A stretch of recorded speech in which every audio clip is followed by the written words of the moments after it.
So thank you, Sister. Sister, what's your name?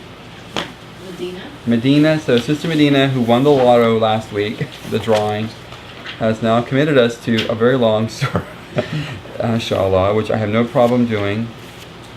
Okay.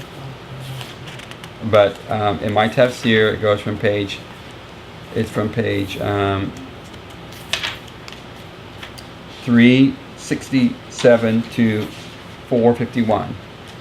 So it's almost 100 pages of commentary. And even though it's 96 verses, there's a lot he finds to talk about.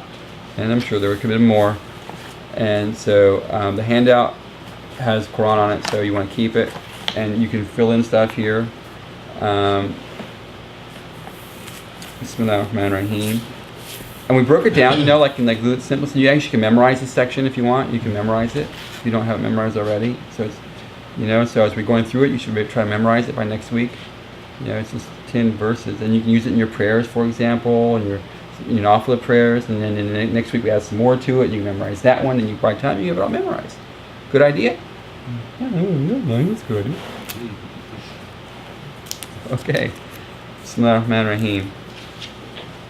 So I just got some basic notes here, and I'll have to go through and talk more about all this, obviously. So you're gonna have to be really patient with this, because you know how I go with tafsir. I can't help it. Look at words and stuff. And so he starts out, Bismillah ar-Rahman ar-Rahim, Alhamdulillah, nahmaduhu wa nasta'inu wa nastaghfiruhu wa nusalli wa nusallimu ala Sayyidina Muhammad. First one he mentions here in Surah al Waqia, so it comes after Surah Ar-Rahman, and according to Hassan al-Basri, Ikrama, Jabbar, the American sports announcer I sound like, Ata, and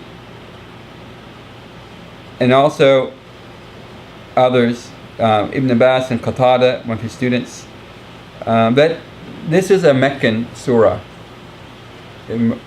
But except for a few ayats that are said to be revealed are Medinite.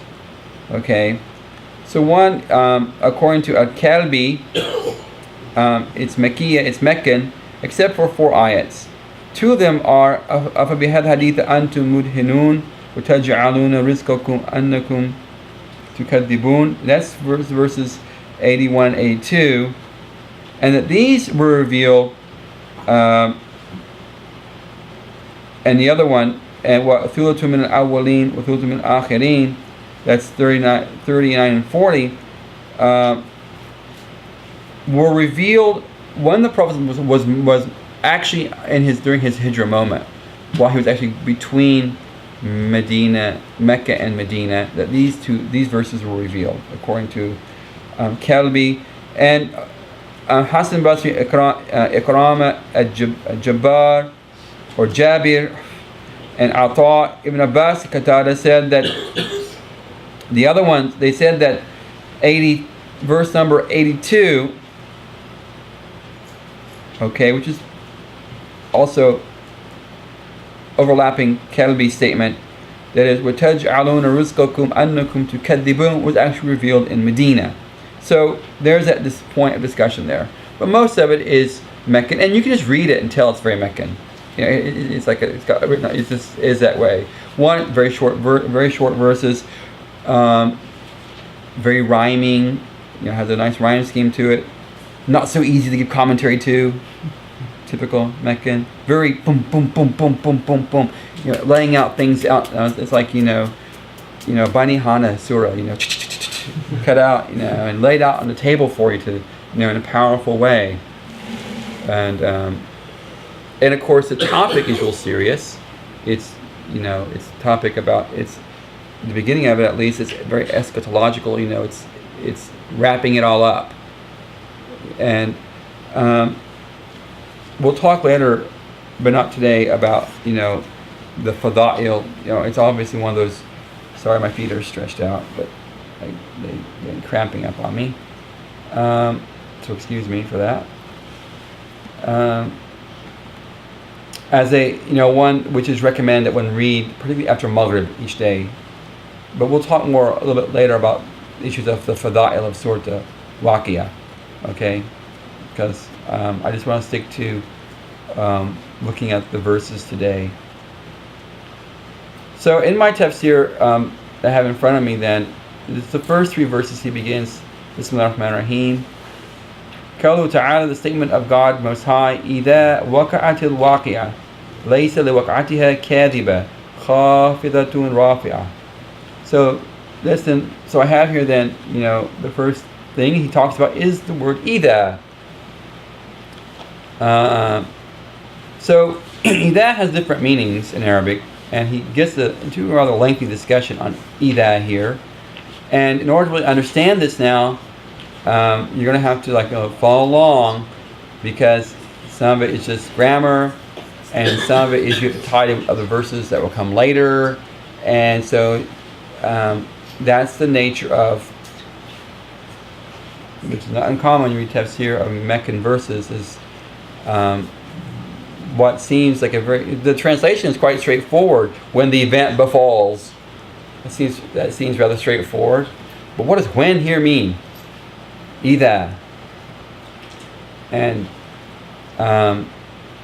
because that translation, when, is based upon, as it oftentimes is the case when you read English translation, is based upon a what?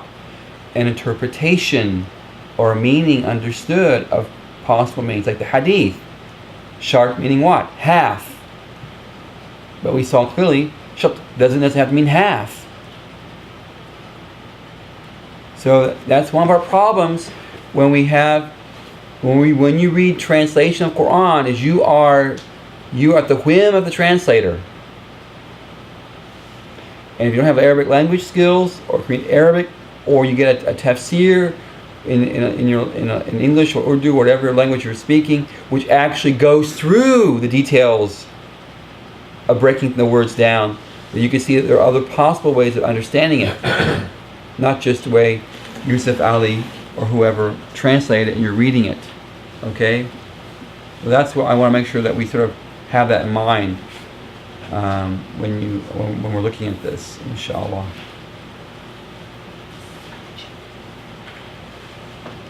So it says, fi إِذَا أَوْجَهٌ, there are positions regarding the word إِذَا. Some say it means when, and it's أنه ظرف محض ليس بمعنى شرط. It has no conditional, because one of the understandings of إذا is that it can be used as a conditional to bring in a conditional statement. If this, then that. When this, then that. Okay. And that's why I have the idea of protasis and apodosis. Those are these 2 terms, grammatical terms. So, in Arabic, the protasis would be your shart, your condition, and your apodosis is going to be your jawab, your response, basically. Okay, we'll get to that. So one understanding is that إِذَا is not a conditional statement. It's just a basic non-conditional dharf. And a dharf is a what? A dharf is a time or place word, like inda or ma. Okay? So, for example, we might say fi, for example, in can have a dharfi meaning. That means, like, I'm in the house. Okay? Here, fi, Naim fi baitihi, Naim is in his house. It means it's locative. But sometimes fi can mean ala or above. So fi can have other meanings to it, which are not necessarily dharfi. So that's what we mean by dharf. So basically, a time. So when the waqi'at, right? And that's it. There's no condition to it. It's just a statement of God that way. That's what it means by dharf mahdun. Okay. Some say that there's the word udhkur, or mention, O Muhammad. It's like, and that's called something is muqaddaran or the taqdiran. And for example, if I say, for example, dhahaba ila baytihi, dhahab means what? Went. To go, right? Went. But what is it? But if I say dhahaba, you say, well, that means it's the verb to go. If I say dhahaba ila bayti, what does it mean now? He went to his house. Come on. No, you translate that. He went. He went. Where's the he there? I didn't say huwa. No, they say that dhahaba, huwa, the pronoun he, takdiran, it's implied, and it's under dhahaba. It's under it. It's there. It's implied, but it's not stated. Bismillah ar-Rahman ar-Rahim begins the Quran, right? Well, some say there's a takdir there. Abda'u Bismillah, I begin in the name of God. Right? So abdu, I begin, that's in Arabic, abdu, I begin, what? It's not stated. It's implied. Akra'u, I read in the name of God. Akra'u, Bismillah ar-Rahman ar-Rahim. So I don't say akra'u. I just start out with Bismillah ar-Rahman ar-Rahim. That's takdiri, right? That's takdiri, right? So he's saying here, someone said then, okay, someone said this means when. And no condition to it. Others saying, remind or mention, O Muhammad, when the event occurs. Okay? That could be what is the word idha here is associated with. Idha waqa'atil waqia. Okay, now another quick thing. When you read it, a waqa'atu, is it feminine or masculine? Feminine. How do you know that? Huh? Because the ta marbuta at the end. Right? Al waqi'atu, the ta marbuta at the end of the word, right? Now waqa'at is also feminine, right? Singular. But and that kesra under it is, why is that kesra there? For pronunciation. For pronunciation, for flow. Because the ta actually has to be a sakun above it. And then you can't, it's hard to read idha waqa'at al waqia. So that kesra is there, is just added for the flow, ease, tasheelan, for ease of reading. Idha waqa'atil waqia, right? So that's why it's there. That's why the ta is there. That's why the kesra is underneath the ta. Okay? Throw that in there. So one that is that this either is preceded by a verb, and that's a discussion. You know, that's obscure. You know, it doesn't come to you right offhand. Grammarians love things like that, to point out those things. I love it. And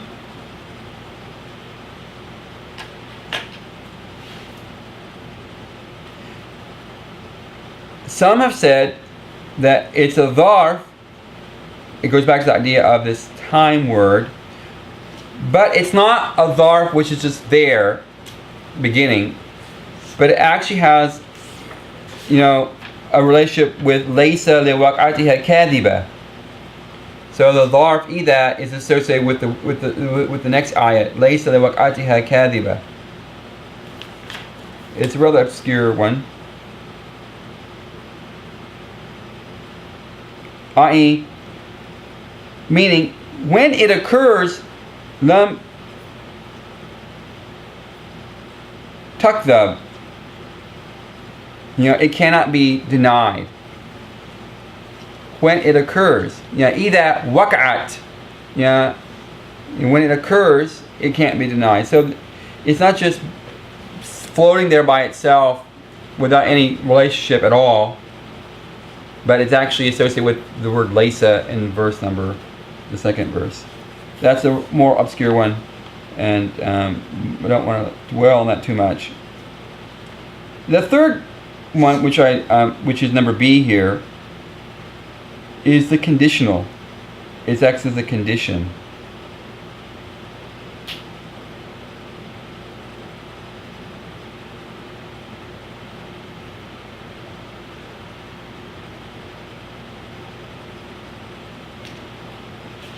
Okay? So, when that happens, something else will occur. So, إذا وقعت الواقعة ليس لوقعتها كاذبة خاف من الرادفة. إذا وجد الأرض رجة وبوست الجبال بسة فكانت هباء منبثة وكنتم أزواج ثلاثة فأصبحوا ميمنة. فأصحاب ميمنة, and that أصحاب ميمنة, that they say is in following then the condition.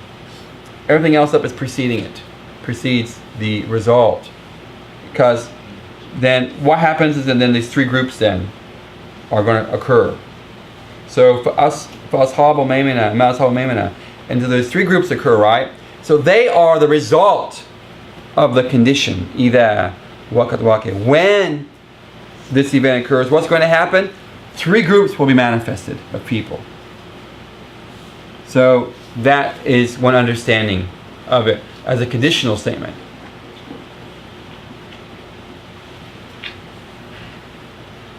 You got that? You understand that? Everyone? Understand it? Okay.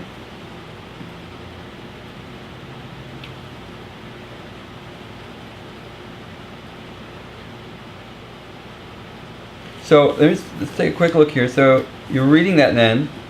So إذا وقعت الواقعة ليس لوقعتها كاذبة خافضة رافعة. Okay. So you have those different ways of seeing إذا there. It can be conditional, or it could not be a conditional statement, implying a conditional statement. Okay. And then after the إذا, Allah says وقعت الواقعة, and so the verb Arabic وقع is the idea of an event or to occur. So it has the idea of it has this idea of an occurrence, hasilun, for example, or ka'inun, or being. It exists in some way. But often, yes, go ahead.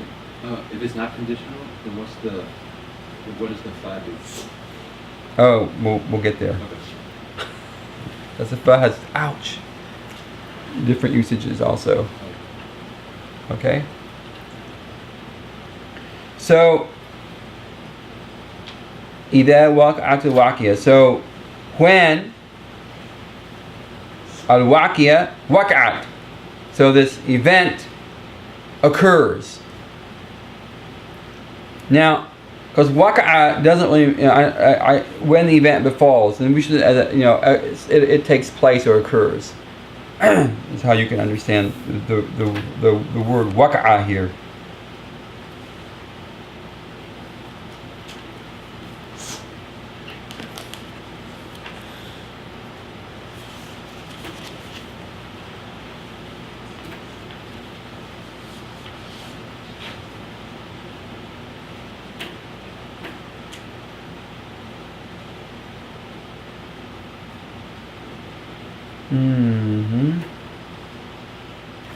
Give me a sec. So he says here, إذا وقعت الواقعة أي إذا قامت القيامة. Okay? So he mentions here that the meaning is that when the judgment is established, that is, Yawm al-Qiyamah is established. And it could be that it's reference to a nafakhatul akhira, that the last blowing, the idea of the blowing, the trumpets of trumpet blast, this idea, right? And because they're also called al-Waqia, the trumpet blast. And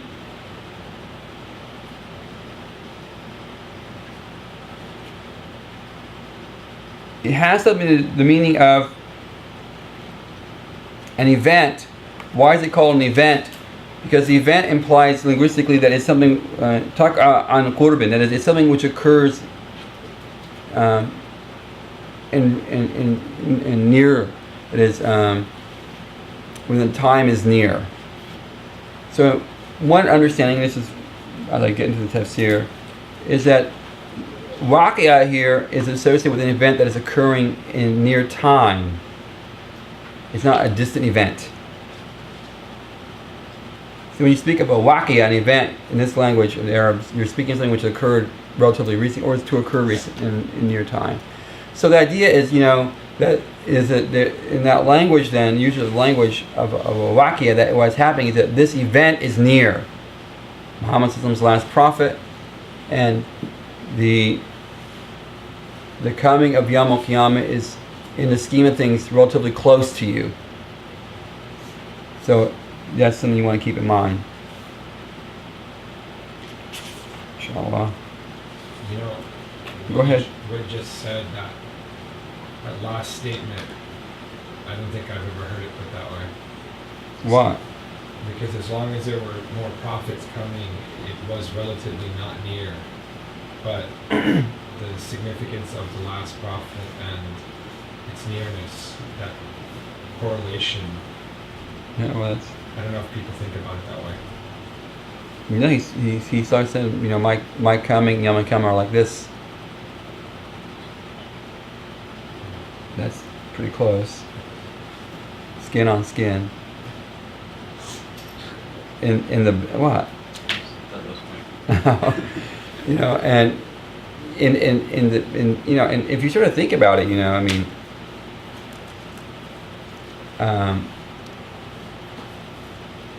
all the years and days and hours that have passed since the Prophet came, for us, we can talk about a long time ago, don't have any meaning to it, because we always live in a moment. And when you live in the moment, that's all you've got. Everything in the past is just gone. And whatever's in the past is lost. It's already fractured. We don't have even a comprehension of it completely, of every moment. All you have is this. It's like this. There's only. It's like a fuse. Or no, think of not a fuse. Think of an incense burning. Your moment is the glowing part. The ashes is the moments that have gone past, and they turn to dust. They scatter. You can collect some of it, but you can't collect it all. History's that way. You get some of it, but not all. There's fractions and facets of history. Even our memories are that way. While the future is unknown, but it's there. It's very solid. It's in a sense even undifferentiated in any way. It's just an amorphous thing, even if it exists at all. And as we meet every moment, it is real, glowing, hot, and as soon as we pass that moment, it's all scattered again. So it's wacky is like that.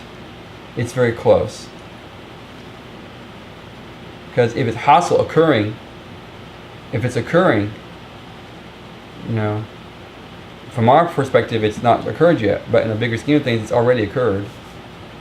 From one perspective, but in a divine perspective, it's a done deal.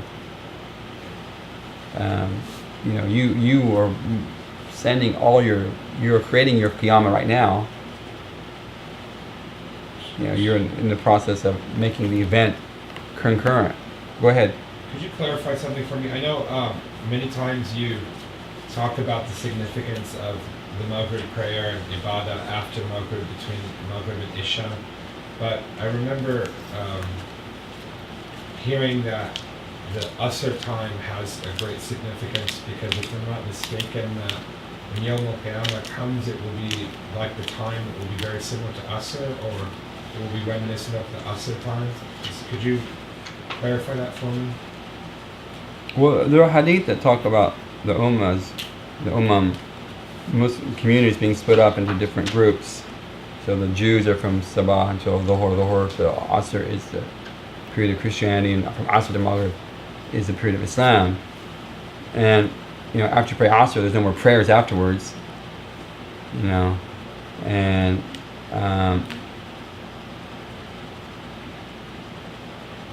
we are the last al-Akhirun As-Sabiqun. We'll get the As-Sabiqun here. Mashallah, came to mind right now. we're the last community, but the Muslim community is the foremost Yawm al-Qiyamah. So,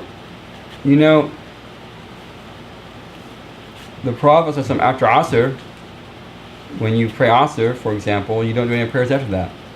You can recite Quran, you can do dhikr, but you don't do ritual prayer. You don't do salah at that time. Once you've done it, it's done. And you wait till Qiyamah, which is Maghrib, the sunset, right? And so what you engage in, you engage in a lot of dhikr. You should engage that time in dhikr and dua, and I think that's significant. It's almost sort of like, it should be sort of the emblematic, or in a metaphorical way, of the Muslim Ummah, is that they should be a very prayerful community. Not necessarily through ritual, but in direct communication, free dua, free, what I call free supplication. You freely communicate with Allah, and you actually encourage to do that. So that if you want to, you can make your Asr time a very interactive, personal time with God. And then, of course, since we are the people of Asr, wal Asr, inna al-insan lafi khusr, right? So there's an oath on that time, and of course that is very metaphorical, almost an oath on the Ummah, because we are people of Asr. And of course, Surah al Asr then describes the principal, foundational aspects of the Muslim faith. Right? That you have faith, and you have amal, you have sabr, and you and batil has gone, and haqq has come and replaced it. So even Asr, the time of Asr, is very symbolic for us as Muslims. And it's also, symbolic because Maghrib in the hadith about the Ummahs, Maghrib then is Yawm al-Qiyamah, because the sun rises from the west. And people the Ummah, the sunnah of the Prophet is to wait and engage in divine remembrance at that time, because the Ummah is to have an anticipatory activity with them. We are all anticipating and waiting for the sun in the west, for things to end and Qiyamah to begin. So the Muslim Ummah is an expectant, it's like a pregnant Ummah waiting for a birth. And so I think there are a lot of things like that you can tie up into Asr and why there's a virtue. And we don't, and this is one of our problems as Muslims, is that we don't really at times really dive in to try to find the symbolisms, the symbolic meanings tied in with what we call, with things that we are very familiar with in normal ritual and practice that we might just do every day. We don't really think about the symbol, and Allah works through symbols, dreams, language. Language is a symbol. God's not Arab, but He puts His speech through symbols for us so we can understand, have cognizance of it, etc. And all those things, dreams, as I mentioned already, metaphor. So I think it's especially important for all of us because we live in a society where Asr time is like when there's primetime television. There's all these things going on. It's no joke. I mean, my own children. I was trying to figure out when to turn the television off, and initially it was Maghrib, but Maghrib is quite late now, and the TV is not suitable at that time either. So I switched it back to Asr, and what you're saying is true. If as a child you learn that Asr is the cutoff, as you get older, you won't be listening to music or sitting in front of the TV or on the computer wasting time. I mean, it's very important for us, even adults, to train ourselves, because if we catch ourselves, for the television watching whatever is popular, everybody's watching at work, or it's what people are talking about. Well, I call my mom. I know at 7:30 she's watching Wheel of Fortune. Vanna White. Yeah, it's true. I mean, it's a time where you you come home from work, you get home at that time, you're commuting, whatever you're doing, right? And it's the time you want to relax. But there's no there's no relaxation maybe in spiritual relaxation. We just sort of relax by just sort of maybe sitting down or watching some TV or just talking or whatever we do, right? But we don't necessarily find relaxation through a spiritual endeavor. That's true. Where was I? Okay, so we're at Waqia. So let me check here something. Okay. Why did I have... I mentioned an earthquake occurring. Why did I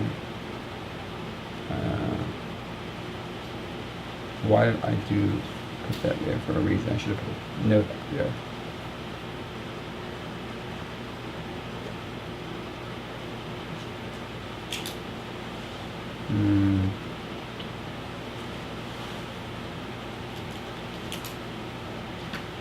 Let's see. Is that it? Okay, in the Quran, there are the ideas of the occurrence of something. So Allah says, "Iqtarabatil sa'a," the hour is near. Okay.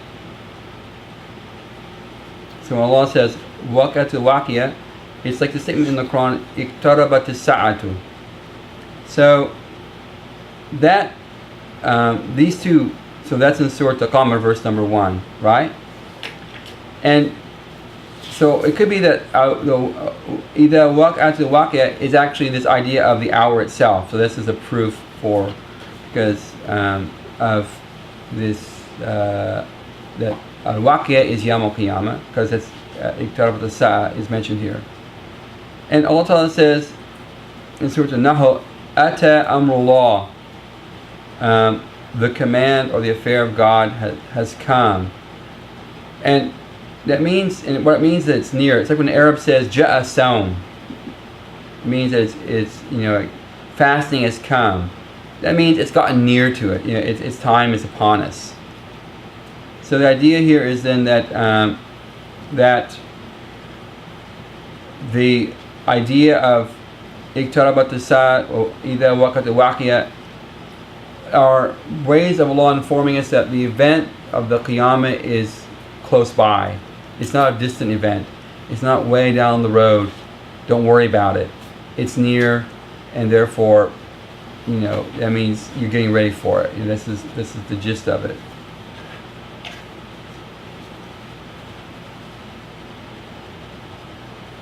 Okay.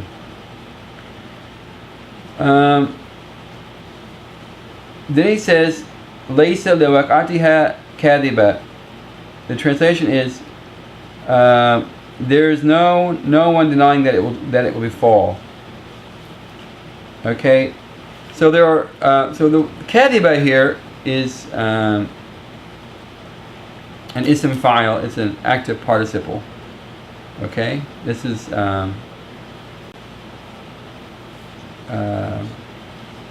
this is how it is. So if I say, for example, Naim kadhibun, I can translate that as Naim is a liar or Naim is lying, right?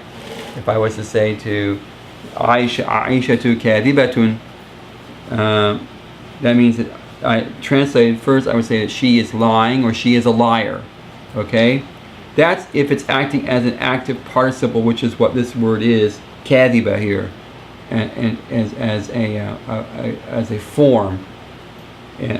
We call it a siga, as a form of Arabic morphological patterns. But he mentions here that it's actually used as a masdar. Okay?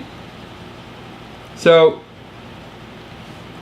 the translation here is There is no denying it. So denying, ing word, that gerund, is the idea of a masdar in Arabic. Okay, it's the concept word. So, in the sense of kadhib, to deny, to reject, rejecting it, denying it, calling it a lie, right? The idea. So it has masdar b'mana kadhib. So it's a masdar. It has the meaning of lying or denying. Because Arabs use these active or passive participles. For example, kadhib or mansur. That person, lying, one who lies, or one who is helped. Makdhub, one who is lying to, not as in that way that they normally would be used as the apparent meaning of the word, but as a masdar, as a concept word. Allah Ta'ala says in the Quran, لا تسمع فيها لاغية. لاغية is a active participle. It means laghi is one who speaks frivolously, right? One person who speaks pointlessly. That's what it means, right? But in this verse, in Surah al Waqia, verse number 11, it's the same pattern. Kadiba, laghiya. Okay, that's what we're talking about. Kadiba, laghiya. Maybe we might need a whiteboard here with this class. Okay, you write stuff down. Is this word then is similar to la tasmu fiha laghiya, which means you will not hear in it, that is in paradise, not lying people, but just not laghiya or frivolous speaking people, but you just won't hear any frivolous conversation. It's a masdar. It's not an active participle. It's a masdar. It's a gerund. The concept of frivolous speech, even though the word in Arabic is an active participle. Okay, and they usually use it in certain ways. They have a primary way of being used. The primary way of them being used is not as a masdar. That's what we're trying to tell you here. Okay, it's like the word baker. It's like I used the word baker, but I meant the idea of baking. Understand what I'm saying? If you have understand it. So I use the word baker, active participle in Arabic, but I used it in English as the word baking. Could I do that? Can you think of a sentence where you could do that? No. I can't think of one. It's possible in Arabic. Isn't it the same form as the masdar? Huh? Aren't they the same form? No. Kadhib? Kadhib, fa'il, and kadhb. Like nasr. They're not the same form. They're derived from the same verb. What's the masdar? A masdar is it's called a masdar because some say it's the foundational word of the Arab language. Some people, they say that verbs are Oh, but what's the masdar for kadhib? kadhbun, like nasrun, help, lying, denial, kufrun, denial. Like there's kufr, right? And there's a kafir, right? What does the kafir do? He makes kufr. So what does the kadhib do? He makes kadhib, right? So kadhib is liar, kafir is denier, but kufr and kadhib are denying and lying.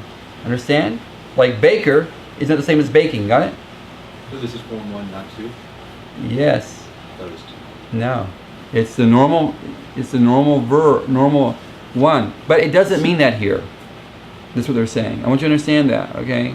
Yeah, not that you're going to remember this, but I'm sure when you get to, saying ism files, ism maf'ul, some more Arabic, some of you guys have been exposed to. I remember that.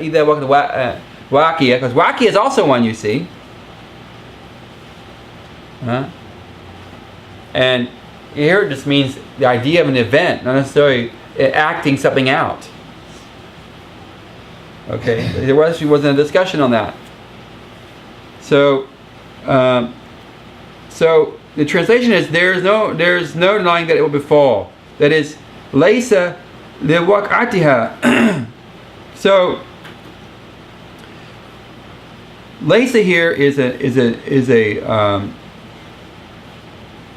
sort of like a verb, It's like a verb. It means it's a negation. So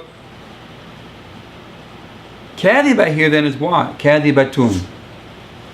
Is it a subject? It's a subject, right? Denying it.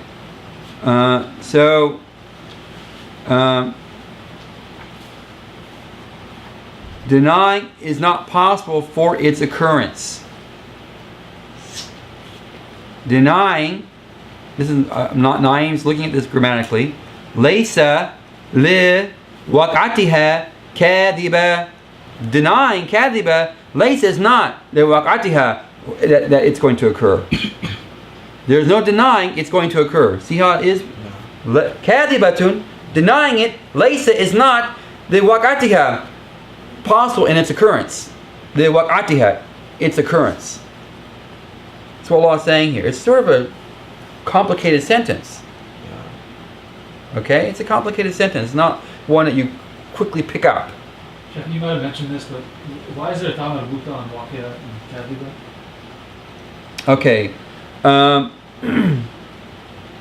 Waqia itself is feminine.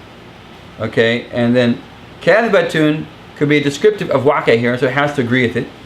That's one thing.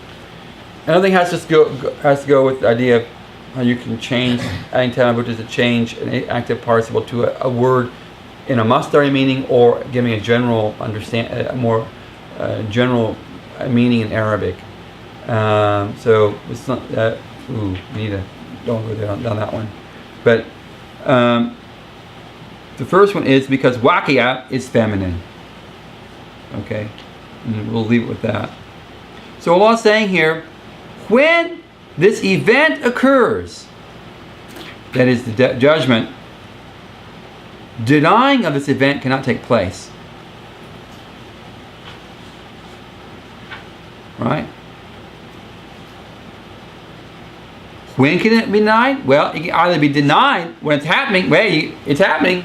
It's on CNN. You know? So when it happens, it's not going to come like a thief in the night.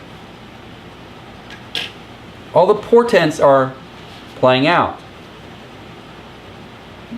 Big buildings in Saudi Arabia, giant clock towers, needle-tight buildings in Dubai, and as Arabs compete to make the world's tallest buildings. Just like the Hadith tells us. It's funny how you know you're doing it. It's like, but you can't stop to be a part of the sign. It's like, hey, you read the Hadith about how Arabs would compete when they're building the tallest building. Let's build the tallest building. It's like, it's like, why would we do that? Because we want to usher in Yawm al-Qiyamah. Why do I want to do that? I don't know why I want to do that, but I want to do it. Yeah? Even that clock tower, when you're at the Kaaba, it has like a half moon. Horns of devil. It looks like shaitans. It does. It's like... I got depressed for days when I saw that. I don't know. I'm going to do when I get there. I'm going to Throw a stone at it. Maybe you can take it down like the World Trade Center. maybe we'll have, yeah, why not? Someone should fly a plane in that building. We should put that on the YouTube. Maybe American should send in a plane to blow up that thing. I wouldn't. But what would happen? It would fall over into the haram. So what would happen? Then we'd have a big problem on our hands. It must be really big, isn't it? It's huge. It's immense. It's only second to Burj Khalifa. It's overwhelming. No, I mean the size of the clock must be really big. I mean it's bigger than a football field, or it's bigger than my house. It's overwhelming when you're inside the haram. You have to focus to look down away from it. Yeah. Now if it had the Yawm al-Qiyamah countdown on it, that'd be cool. 20,000 days left to Yawm al-Qiyamah. Are you ready? When the Adhan comes, there's all these green lights that come out and shine and flicker. Oh, have a laser show? Yeah, literally. It looks Really? insane. Yeah, look at if you go on YouTube and look at the inauguration, every time the Adhan comes, there's all these green lights that flicker, and it's unbelievable. Like in that movie Skyline, everyone's looking at the light. Keep taking out their souls. My goodness. I don't know. This is sad. What's the world coming to? Going to hell in a handbasket. Okay. Okay, let me get focused here. Back to where I was. Then,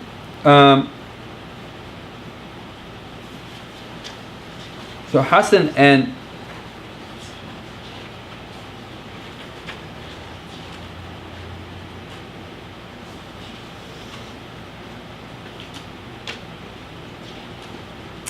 there you go here.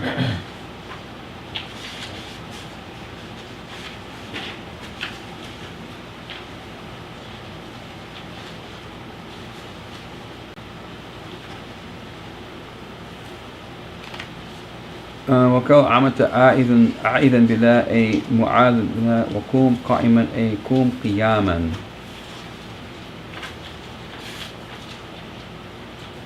He also gives some other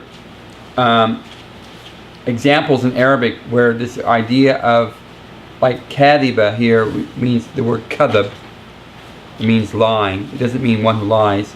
For example, Arabs would say qum qa'iman. Stand, qum qa'iman, as one who stands. And what it means is qum qiyaman. It just means to get up. But instead of saying qiyam, which is the masdar, the idea of standing, you say qum qa'im. But qa'im here that means one who stands.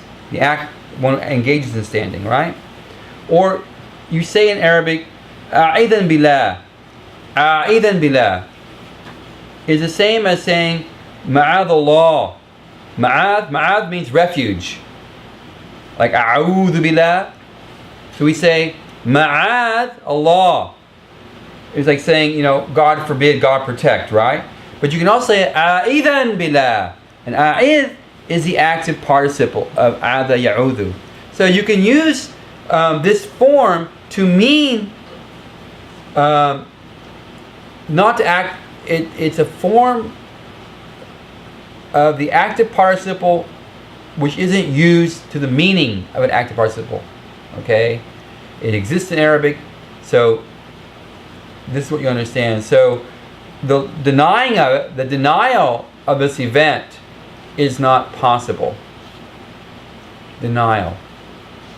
Okay? Or calling it a lie is not possible. And then he mentions, then the next verse, so إِذَا وَقَعَتِ الْوَاقِيَةِ لَيْسَ لِوَقْعَتِهَا كَاذِبَةٌ. Now lit, laysa lit,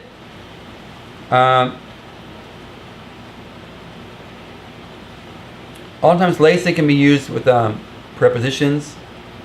And waq'atun means occurrence, same as waqia, occurrence.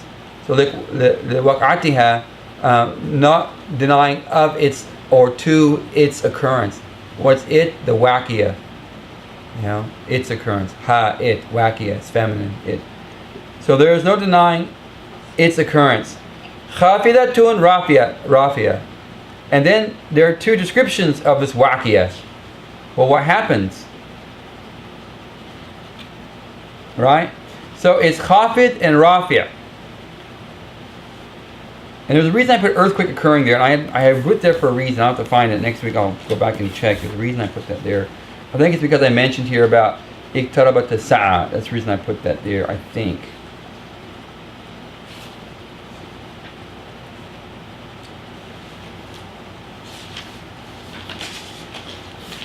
So khafida in Arabic means to bring down, right?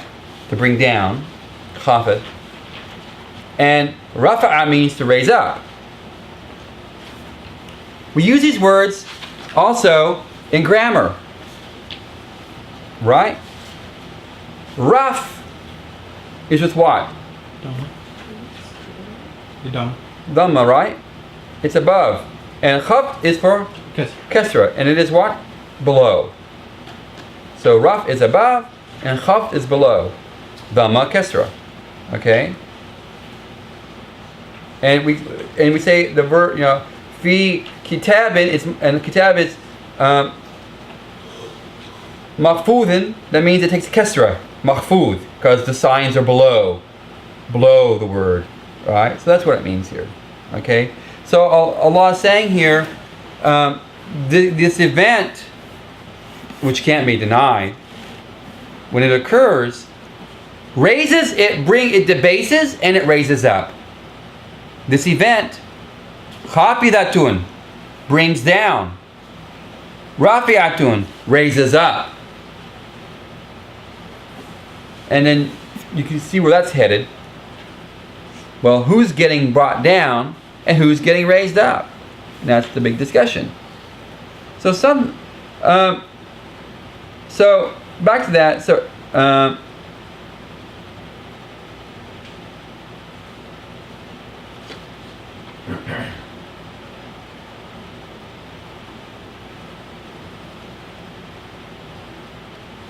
As-Suddi said, خافضات المتكبرين ورفعت المستضعفين. Imam Suddi is, as Imam Suyuti narrates in his Durr Manthur, that the people who will be brought down are the mutakabbirin, people of arrogance, people of haughty people. And the people who are raised up are mustad'ifin, the low, simple people. That's one understanding.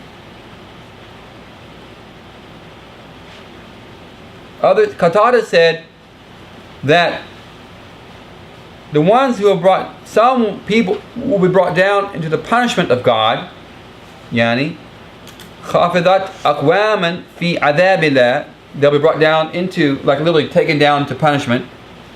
Wa raf'at aqwaman ila ta'atla, while others will be brought into the obedience of God, the realm of obedience. This is the paradise. Umar ibn Khattab said that it's the enemies of Allah will be khafidat, taken down to the fire, or put down into the fire, while the awliyaullah, those who are near God, right, will be raised up into paradise. So the idea of some go down and some go up, that metaphor, or however you want to see it, okay? But whenever it says you're going up to hell, we use the language of hell is down, while paradise is up. Whether they are literally up or down is irrelevant, but we have that in language and in customary usage. Okay? So is this dealing with the two extremes of people? We're getting there. There's 93 more verses to go. Sorry, this will take time if you guys want to go. Sorry, you have to. We'll be here till September, but that's okay. But that's what it's like. It's good. It's good. Okay. Alhamdulillah. I want you guys to memorize this, by the way, right? Inshallah. Is there Takbir. Allah. is there anything in the commentary about why Khafilatun comes before Rafi? Yeah, we want to talk about that. I'm just started, It's early morning. Always find something. I had that question, by the way. I was thinking, why that one come up first? Because when you get to the people, first it's the sabakun, and then the people of the right hand and people of the left hand, which are the last, the ones down. So why this reverse? Interesting.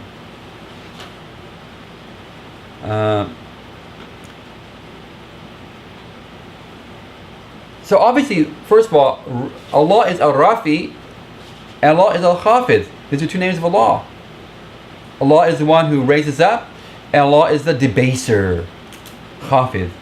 These are two of the Asma al-Husna. So, in a sense of Khafid and Rafi are two of the names of Allah. They are two attributes of God. And this day, this event, is a manifestation of these two names of Allah in explicit clarity. Okay? That's not mentioned here. I'm saying it. My tafsir doesn't have that, but I realize that when I read the tafsir that it's a day of groupings, but it's a day of clarity. And that's what is Asma, and you'll see these attributes of Allah. So Allah is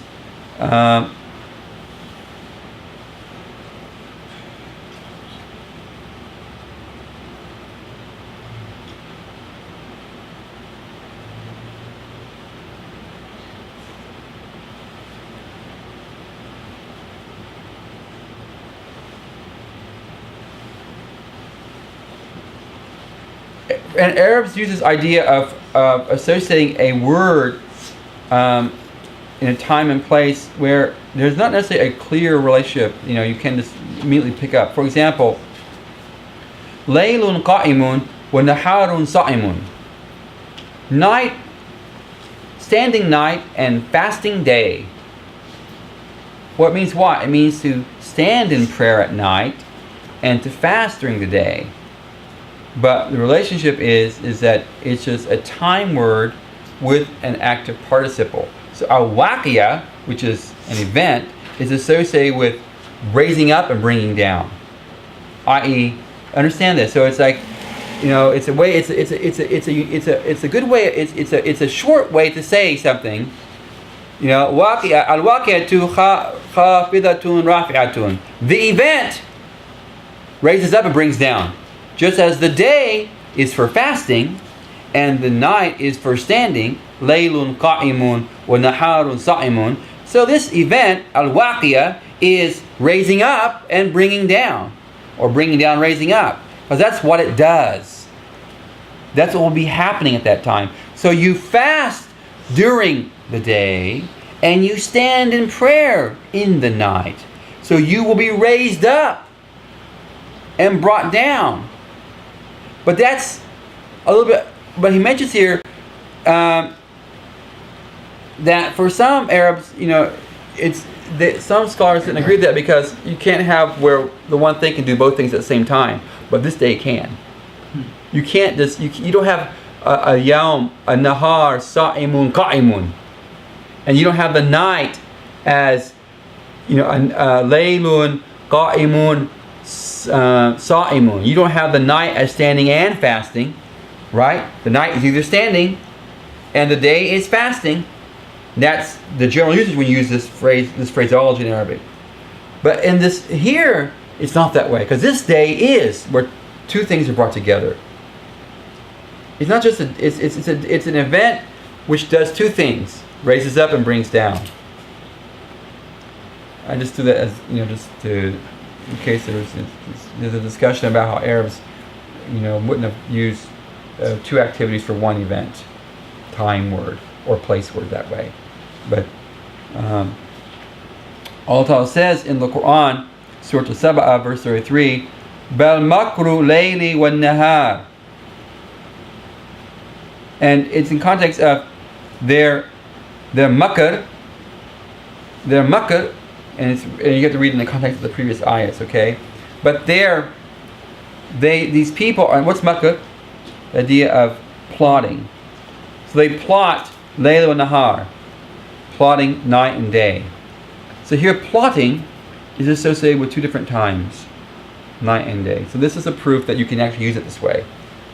And the way some Arabs have understood it, you can only use one on one. It's actually going to be used two, because Allah uses it in Surah al that same type of construct. But even that is just one activity going on at both times. Yep. So this is unique in that it's two activities simultaneously. Yep. Well, no. Here's makr is taking place at two times, nahar and layl. Right, but that's still just one activity. Right? Yeah, but it's still associated with two. This is why he's drawing his relationship here with this. And he mentions here that Allah is in reality the one who raises up in the bases. And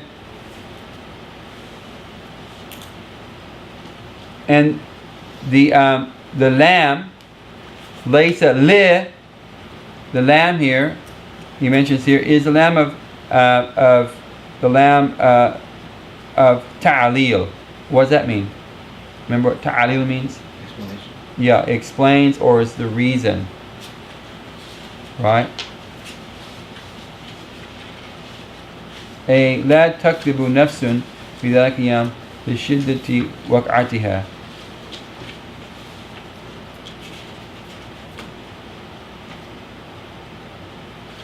That is, no soul can deny this event due to the severity of its occurrence, how it becomes manifest. Because then the surah goes what? Describing how this thing occurs. Okay? Because that's the next two ayats. Right? We'll get there.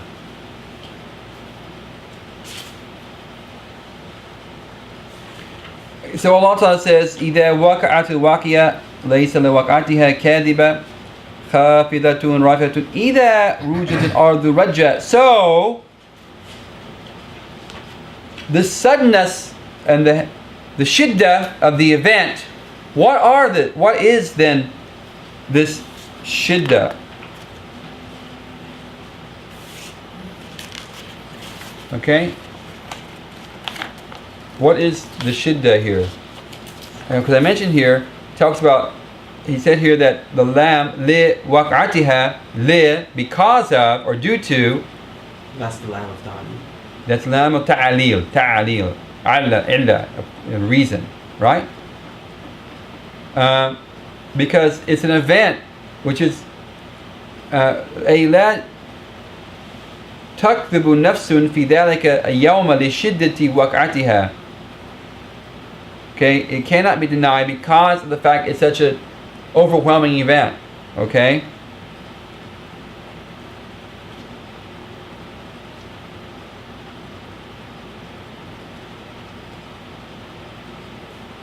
But he also mentions here that the lamb there could be what's called ta'diyah, or a transitive lamb.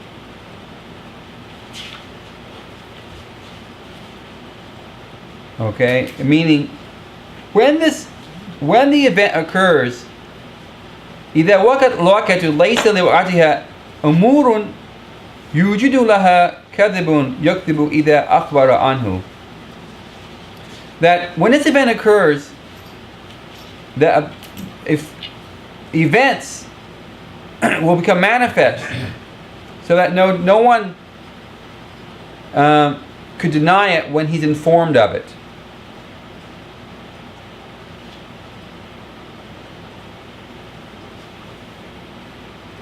And this is what he means by that.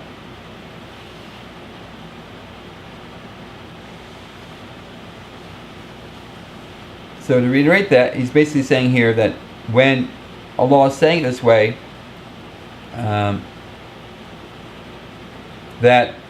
laysa liwaqatiha kadhiba, Allah is wording it in such a way that no one, whatever happens that day, either the as it pans out, and then what happens on it.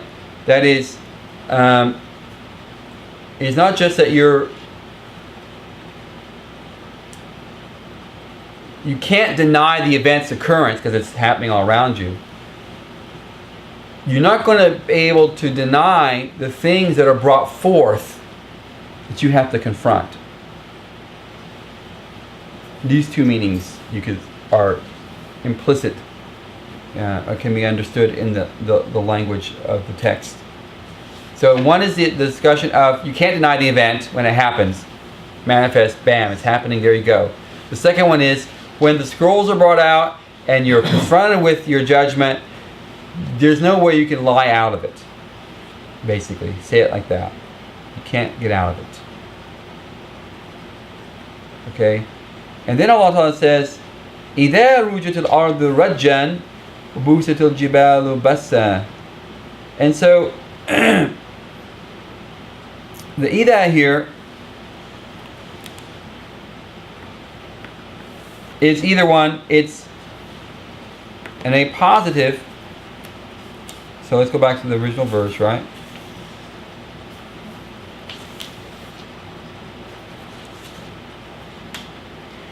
إِذَا وَقَعَتِ الْوَقِيَةُ, and then you have here إِذَا رُجَتِ الْأَرْضُ رَجًّا. Well, when the waqia occurs, this event, Okay? And then this second idha could be it's replaced. It's like when I say, how do you know how you say, Ja'a talibu Muhammadun.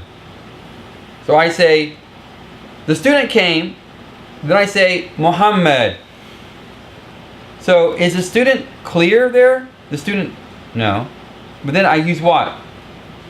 I say that Muhammad is the student, right? So now there's more clarity. Well, what is that? It adds an atif bayan. That's what some will call it atif, where basically it clarifies something which isn't clear, or it's actually replacing it. For example, Ja'a Abu Ahmed Naeem. Who's Abu Ahmed? He's Naeem. So here, Naeem is badal, or replacing Abu Ahmed. So here, the event is replaced by what? Actually, a description of the event. First, it was just the event. Now you're actually getting to, well, okay, it's like saying, the shaking of the earth, that's an event. So what is this event?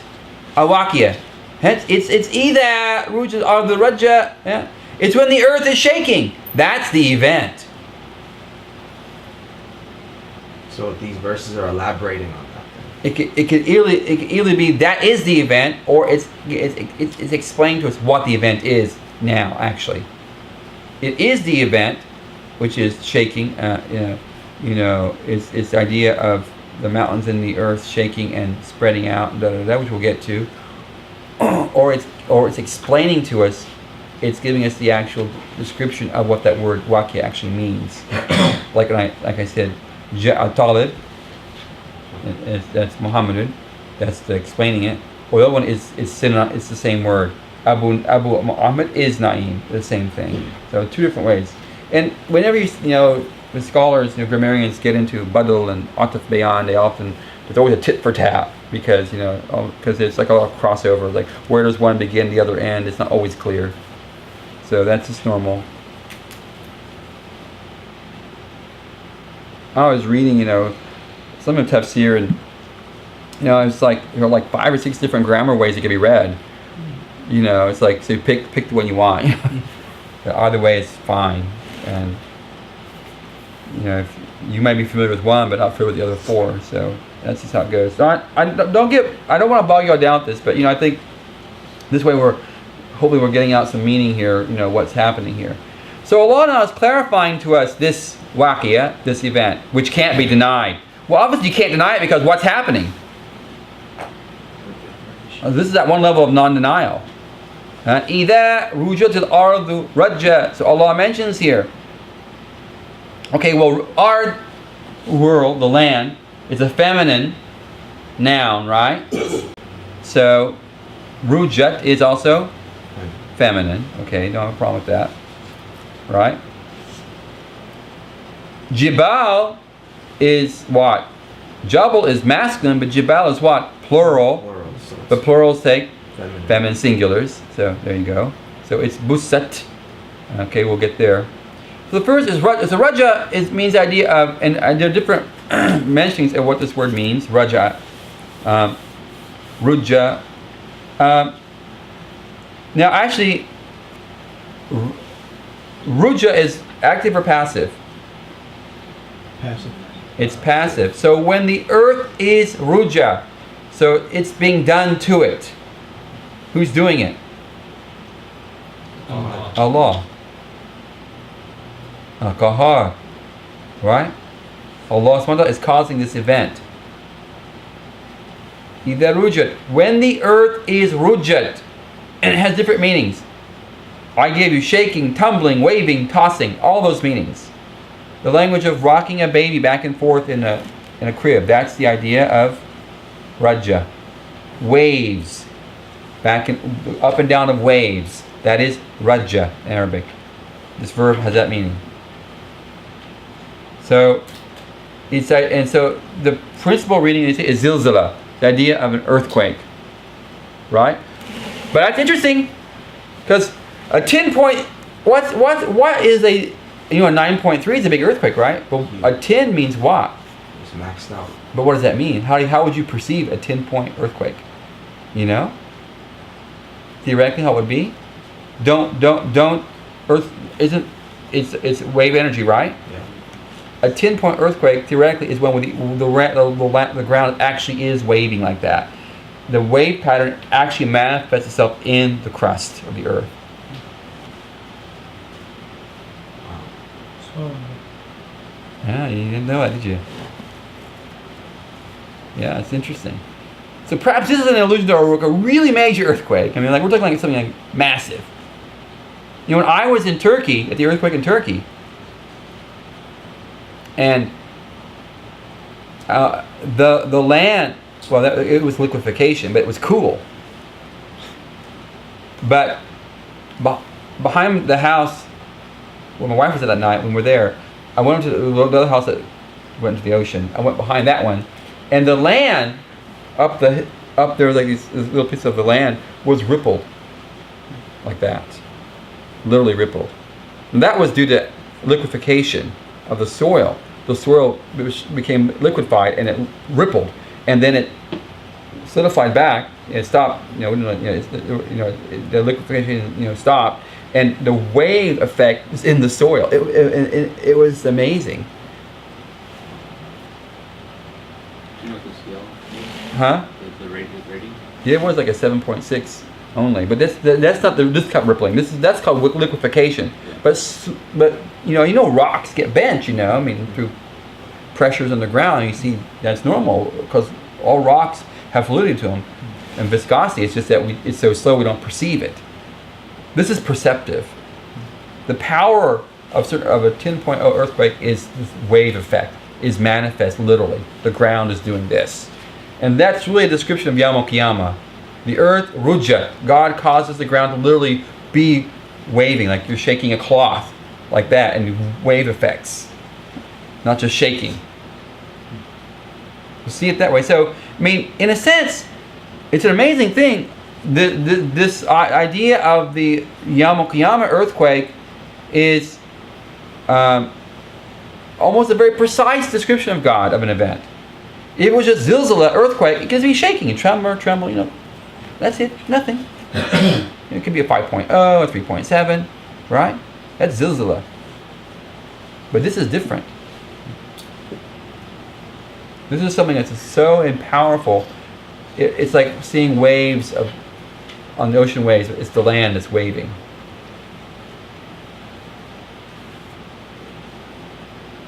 And of course, Allah Ta'ala says, إِذَا رُجَّتِ الْأَرْضُ رَجَّةً, when the earth is shaken, a shaking, rajjan. So here you have this ta'keed. And how does that work? Because you're using what? You're using a masdar to do what? Or an ism file to derive from the verb. So rajjad, it comes from the verb rajja, direct derivative.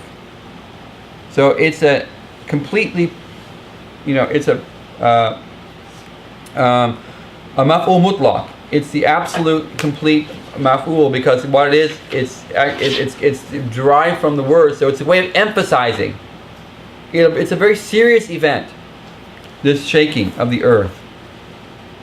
So that's the waqia. That's the first part of waqia. Is the earth is shaking. Wave. Think of the wave pattern.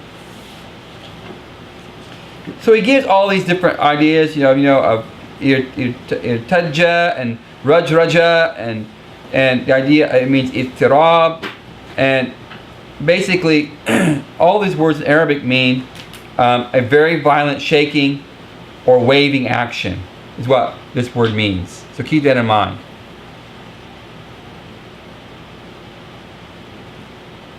He says, so commentators say it's like rocking a baby in the crib.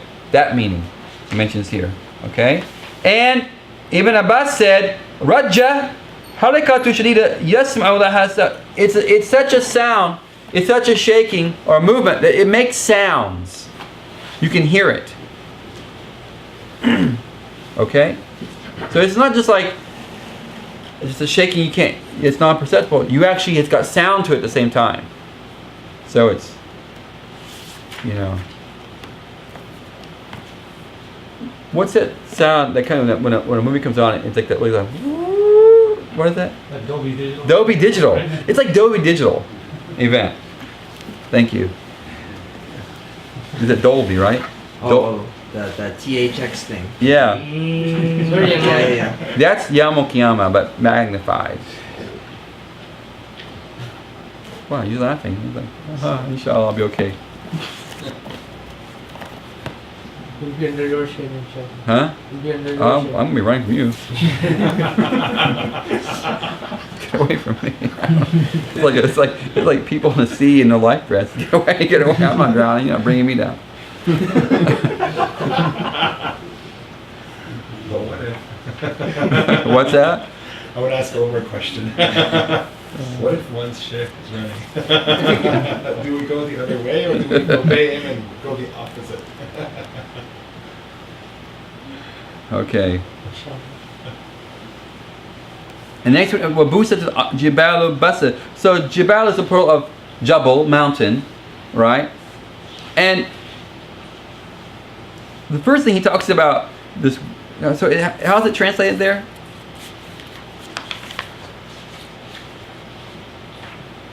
And the hills are ground to powder. Okay, so hold off on that translation there. Well, the word, okay, so rajja does mean this waving action. That's pretty clear. But this verb basa, it's not so clear. Because the first meaning of basa is the idea, I mentioned it, basa ghanam. That means it's when you gather your goats together and you give them water. Okay. Or you gather your camels together, you heard it, and you say bus, bus, bus, bus, bus. Okay? But there's a meaning there about that. Is that these are herding animals that are all what? Scattered around. Okay. So there's the idea there, you know, it's like you're trying to think of herding cats, you know. You want to. No, isn't it funny how, you know, we call cats, I say kitty, kitty, kitty, kitty, right? And Turks go, bissy, bissy, bissy, bissy. So if you go to Turkey to a cat and say kitty, kitty, kitty, they look at you. What do you guys do in Pakistan? Shoot them? How do you call a cat? And when you're in Pakistan, how do you call a cat? When people have cats, I don't even know they do. We do. What do you just like make weird sounds. People make weird sound. There's no like standard weird sound. No, Like, it's cat is a maybe billy. like It's a Billy. yeah, but you don't say Billy, Billy, Billy. What do you- You just chew on. Now, if you want to come and you don't speak English, you're living in some village in Pakistan. How do you get the cat to come to you? they'll be like, or like, Yeah, there you go. Something like that. Like that's a horse. So we do. No wonder they don't come. Like kitty, kitty, kitty, kitty. I do kitty, kitty. Who does kitty here? I do kitty. And then Turks go bissy, bissy, bissy, bissy, bissy. It's like it's so hard to say. And the wife says, "How can you say kitty, kitty, kitty, kitty?" Okay, so it's interesting how cats, you know, how to do that. So I was just thinking bus here. It's like, you know, herding, you know, getting your camels together. But that's the general understanding of this word. But another, if you look in the dictionary though, it means to grind. That's the Hans Ver dictionary means to grind to a powder. Okay, bassa. That's so he gives you that meaning, but linguistically it's a little more, well, as usual, broader than that. But the idea of something, you know, scattered or spread out or not whole, like a herd, that's where that would come from. So it has the meaning of yani futtat, yani as Allah Ta'ala says in the Quran, in Surah al Taha, verse 105, yansifuha rabbi nasfan. Allah talks about the mountains, and the mountains will be nasif. They'll be scattered out. Idea of scattering something. So what's the first description? Is the earth doing what? Shaking. Like serious shaking. What's one of the results of things that get shooken a lot? Great. They break up. and get broken up. So you can read that as, there are two things happening. God's shaking, wave action, and then God is, is crushing mountains. Or you can read it like this: God's shaking, and then the mountains get crushed in the process. Buildings, things that seem solid start collapsing on us. Okay?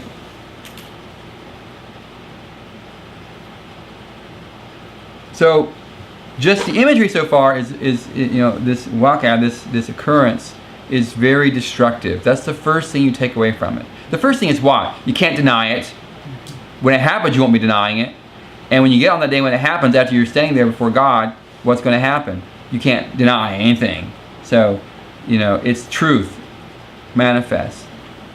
Then, the description of actually what happens is very powerful. So the first description, before we get to the groups of people, is we get the description of destruction. And these are these two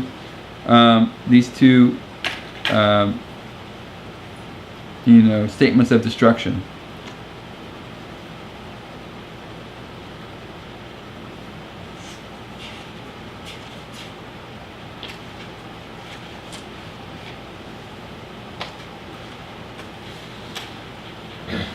Check. It's 12:40. Might be a good place to. Yeah, we'll stop there. Okay, so next week we'll come back to Bakan Haba, right? Bakan Haba and Mumbatha. We'll start there. Sorry it's taking time, but you guys, if you want me to go faster. You want me to? It's all right this way? Okay. Subhanaka Allahumma bihamdik nashhadu an la ilaha illa anta nastaghfiruka wa natubu ilayk. Jazakumullahu khair for coming.